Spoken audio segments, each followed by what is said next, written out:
19 de enero del 2026. Fuente: La Jornada. Opinión. Título: ¿Resistencia o sumisión? Pluma: Carlos Facio. Al frente de un Estado militar que no acata la Constitución de Estados Unidos y donde todo se decide por decreto ejecutivo, hacia la medianoche del 2 de enero, sin una declaración de guerra previa ni contar con autorización del Congreso, Donald Trump ordenó ejecutar una agresión bélica típica del terrorismo de Estado contra un Estado soberano y secuestrar al presidente legítimo de Venezuela, Nicolás Maduro.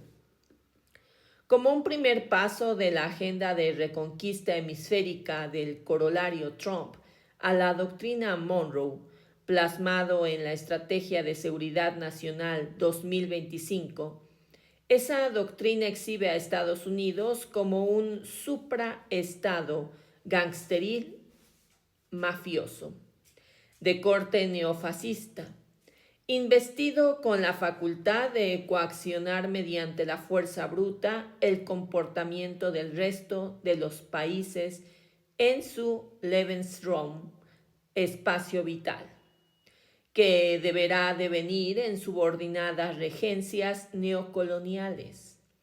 Una reinterpretación que busca estructurar un orden vertical de corte feudal neoextractivista en su zona de influencia, en el que el derecho a existir de cada estado vasallo estará mediado por su grado de lealtad y sumisión al hegemón.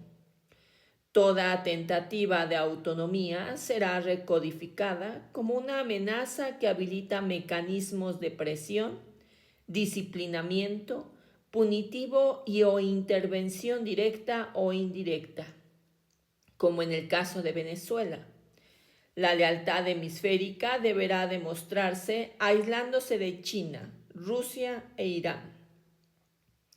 Ante un cambio de época civilizatorio, debido al agotamiento del modelo de dominación occidental y el declive de la hegemonía de Estados Unidos, el orbe ha entrado en una peligrosa fase de reequilibrio forzado del poder. Asistimos a un conflicto híbrido y asimétrico entre potencias, donde Estados Unidos intenta conservar su supremacía recurriendo cada vez más a la coerción y la guerra abierta o encubierta, lo que pone a la humanidad al borde de un apocalipsis nuclear. País con enormes recursos petroleros y de minerales estratégicos y con un proyecto político que desafía la subordinación histórica en la subregión. Venezuela es en la coyuntura un nodo geopolítico donde se cruzan intereses energéticos, militares y simbólicos. El ataque a Venezuela no es una anomalía, es una respuesta desesperada al paulatino pero pertinaz desplazamiento del eje del poder mundial, en uno de los momentos más volátiles del sistema internacional y cuando las cadenas de valor global están dando paso a una división del trabajo regionalizada geopolíticamente. En el nuevo orden salvaje al que asistimos, la nueva regla es que no hay reglas. Impera la ley del más fuerte. La única barrera que se impone entre sí las potencias es la que emerge de los límites de sus recursos y poder económico y militar. En función de eso miden realistamente sus esferas de control e influencia.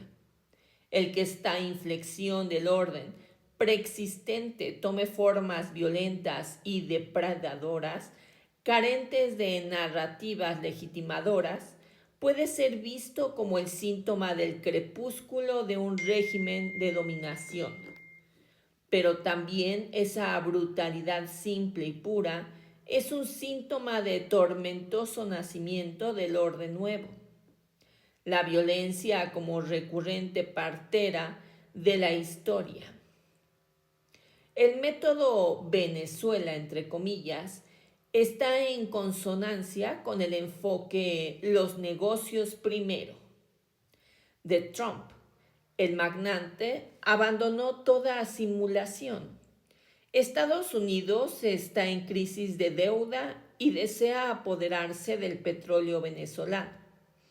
Además, el gobierno de Maduro iba a fijar el precio de su reserva petrolera, la más grande del mundo, no en dólares, sino en una cesta de monedas lideradas por el yuan y respaldadas por oro, e integrar su sector energético en el sistema de pago interbancario transfronterizo SIPS de China, para eludir al SWIFT monitoreado por la Agencia de Seguridad Nacional estadounidense. Desde 1974, el sistema financiero de Estados Unidos se apoya en el petrodólar. Cuando Saddam Hussein decidió vender el petróleo de Irak en euros, su país fue invadido en 2003 y él terminó ahorcado en 2009. Gaddafi propuso comerciar el crudo libio en una moneda africana respaldada en oro, el dinar de oro, y Libia fue bombardeada y él sodomizado y asesinado.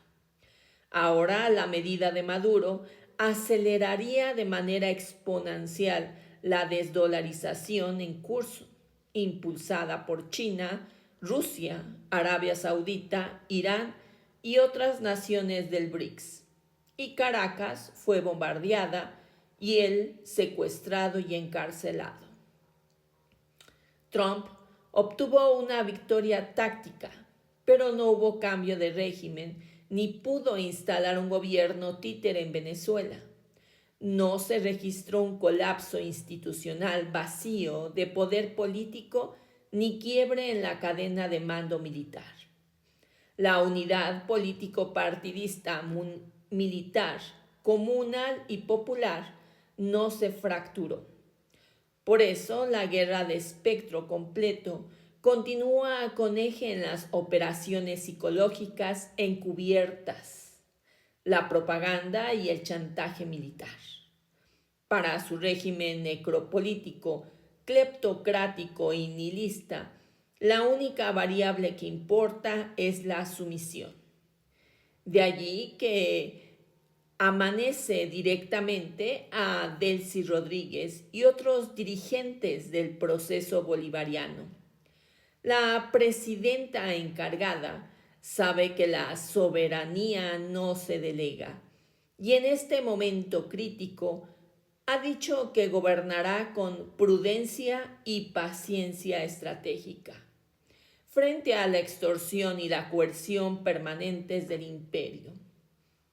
Ha repetido que en este momento de resistencia sus prioridades son rescatar a los rehenes Nicolás Maduro y Cilia Flores y preservar el poder político y la cohesión y la unidad del proceso popular chavista.